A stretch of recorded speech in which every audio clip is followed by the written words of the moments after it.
தமிழர்களின் number one choice Tamil matrimony. தற்போது எண்மை செய்தியை பார்க்கிறோம். செந்தில் பாலாஜியின் சகோதரர் அசோக்குமார் மருத்துவ சிகிச்சைக்காக வெளிநாடு செல்ல இடி எதிர்ப்பு தெரிவித்திருக்கிறது.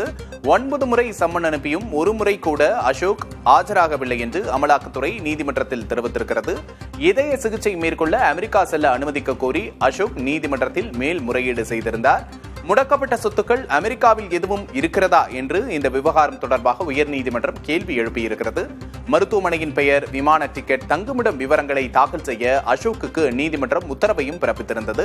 இந்த நிலையில் செந்தில் பாலாஜியின் சகோதரர் அசோக்குமார் மருத்துவ சிகிச்சைக்காக வெளிநாடு செல்ல அமலாக்கத்துறை எதிர்ப்பு தெரிவித்திருக்கிறது என்ற அண்மை செய்தியை பார்க்கிறோம்.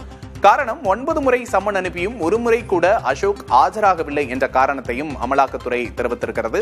இதய சிகிச்சை மேற்கொள்வதற்காக அமெரிக்காவுக்கு செல்ல வேண்டும் என்று அனுமதி கோரி நீதிமன்றத்தில் அசோக்குமார் முறையீடு செய்திருந்தார்.